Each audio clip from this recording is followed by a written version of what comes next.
গত রবিবার রাতে জমি দখলের লোভে এক মহিলাকে পিটিয়ে খুন করে দুষ্কৃতীরা।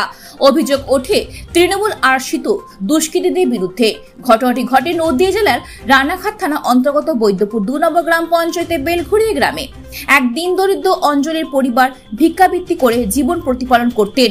এলাকার কিছু তৃণমূল আশ্রিত দুষ্কৃতী জমি মাফিয়া বাহিনীদের দীর্ঘদিন ধরে তার বাড়ির উপরে নজর থাকায় তার বাড়িটাকে দখল করবার জন্য গত রবিবার মধ্যরাতে নির্মমভাবে ওই বাড়ির মহিলাকে পিটিয়ে খুন করে এবং তার স্বামী প্রতিবাদ করতে যাওয়ায় তাকেও নির্মমভাবে মারধর করা হয়। সে বর্তমানে রানাঘাট হাসপাতালে ভর্তি রয়েছেন এবং সম্পূর্ণ তথ্য লপাট করবার জন্য তার বাড়িটা সম্পূর্ণভাবে ভাঙচুর করে দুষ্কৃতীরা। আর আজ তারই প্রতিবাদে রাজ্যসভার মাননীয় সাংসদ তথা রাজ্য বিজেপির অন্যতম মুখপাত্র শ্রমিক ভট্টাচার্য তিনি আসেন এবং গ্রামবাসীদের সাথে কথা বলেন এবং রানাঘাট হাসপাতালে দেখতে যান তার দিন দরিদ্র ওই দম্পতির স্বামীকে। বিভিন্ন সময় বিভিন্ন অপরাধমূলক কার্যকলাপ দেখে থাকে, এটা সর্বত্রই হয়। It's a basic menace to human civilization. খুন, রাহাজানি, চুরি, ধর্ষণ এগুলো আছে, না চাইলেও এগুলো হয়। অনেক জায়গায় অপরাধীরা শাস্তি পায়, কোনো জায়গায় কেউ প্রমাণের অভাবে ছাড়া পেয়ে যায়, কিছু কিছু ক্ষেত্রে সাহস হয় না কারোর বিরুদ্ধে ব্যবস্থা নেওয়া।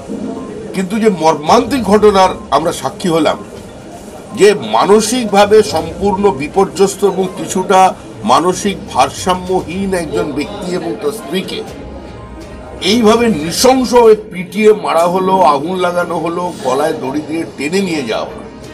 এবং যেখানে তার বাড়ি, তার সেটা অত্যন্ত ডেন্সলি পপুলেটেড, এটা গ্রাম বলা যাবে না সেই অর্থে। পরিবেশটা গ্রাম্য হতে পারে, কিন্তু পাশাপাশি তো সমস্ত বাড়ি আছে, মসজিদ আছে, প্রচুর জনসংখ্যা সেখানে একজনকে এভাবে মেরে ফেলে দিয়ে গেল আর তার কোনো প্রতিবাদ হলো না। আমরা ঘটনাস্থলে আমাদের যিনি সাংসদ আছেন, আমাদের এখানকার এবারে প্রার্থীও তিনি, জগন্নাথ সরকার, তিনি নিজে ঘটনাস্থলে পৌঁছেছেন।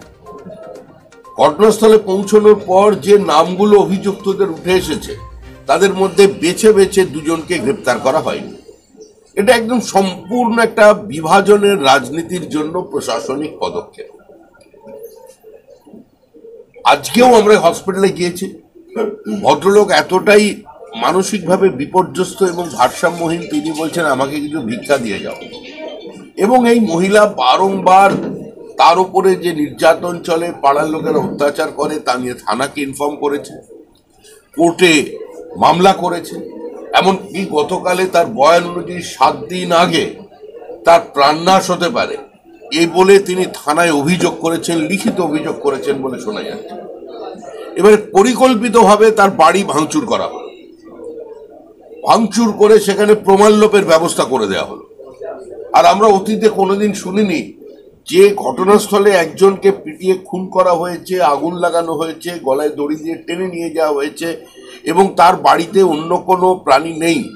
তার স্বামী, তিনিও মরণাপন্ন, মৃত্যুর সঙ্গে প্রায় লড়াই করতে হসপিটালে নিয়ে যাওয়া হয়েছে।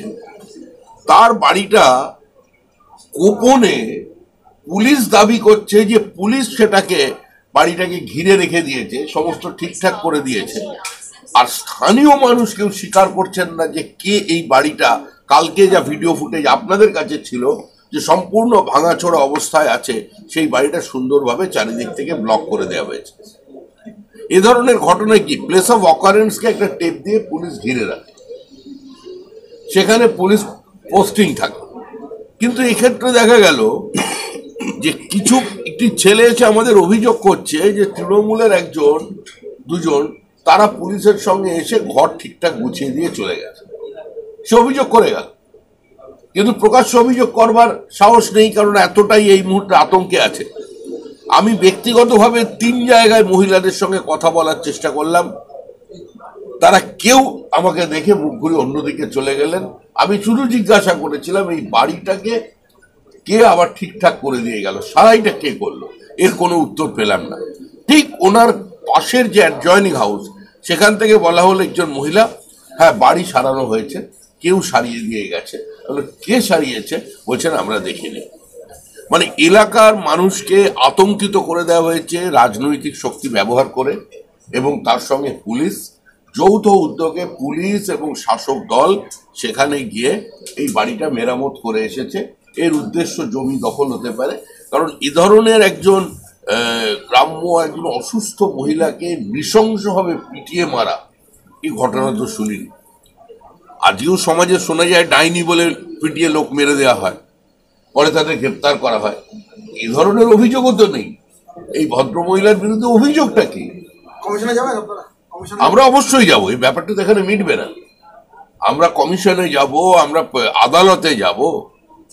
আমরা তো চাই যে নির্বাচনের আগে আসলে বিভিন্ন এলাকায় আতঙ্ক তৈরি করতে গিয়ে কিছু সমাজের মানুষকে, কিছু সেকশনকে এতটাই খোলা ছাড়পত্র দিয়ে দেওয়া হয়েছে যে তারা মনে করছে যে এটা তাদের সরকার, তাদের পুলিশ, এরা কিছু করতে পারবে না, ফলে তারা যা খুশি তাই করে যাবে। দুজনের নাম উঠে এসেছে, যেমন আপনার রবিয়াল আলাউদ্দিন, আমাদের যিনি জগন্নাথ দা আছেন, জগন্নাথ সরকার, কালকে তিনি এই নামের কথা বলে এসছেন। এই দুজনের এখনো গ্রেপ্তার হয়নি। পুলিশ কয়েকজনকে গ্রেপ্তার করেছে। আজকেও হসপিটালে তার সঙ্গে দেখা করলাম। তিনি মানসিকভাবে বিপর্যস্ত।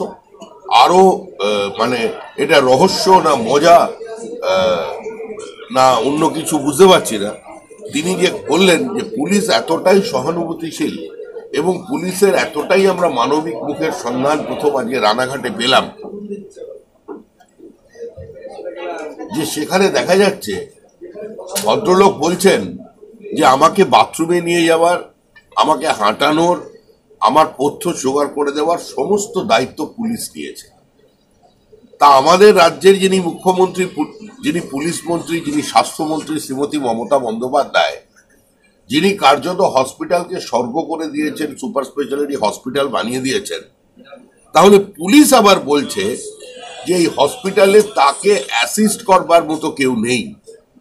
অর্থাৎ এ ধরনের একজন মানুষ, যার স্ত্রীকে গতকাল তিনি হারিয়েছেন, গতকাল প্রায় তিনি মৃত্যুর সঙ্গে লড়াই করছেন, মানসিকভাবে বিপর্যস্ত এবং কিছুটা হলেও মানসিক ভারসাম্যহীন, তাকে অ্যাসিস্ট করবার, তাকে সহযোগিতা করবার, তার পথ্য ঠিকঠাক মতো তার কাছে পৌঁছে দেবার মতো ইনফ্রাস্ট্রাকচার এই হসপিটালে নেই। সে কাজ করছে কে? সে কাজ করছে পুলিশ।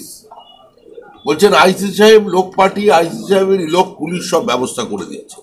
কিন্তু পরিষ্কার এটা যে কোনো ভাবে অপরাধকে ধামাচাপা দিতে হবে। প্রকৃত অপরাধী সামনে আসবে না। অপরাধী সামনে আসলে কারোর ধর্মীয় ভাবাবেগে আঘাত লাগলেও লাগতে পারে। ওই জন্য পুরো বিষয়টাকে একটা মানসিক ভারসাম্যহীন, কিছুদিন পরে হয়তো বলে দেওয়া হবে আত্মহত্যা, এই জাতীয় একটা কল্পনা তৈরি করা হচ্ছে। গল্প তৈরি হয়ে আপনাদের সামনে আসবে, কিন্তু এটা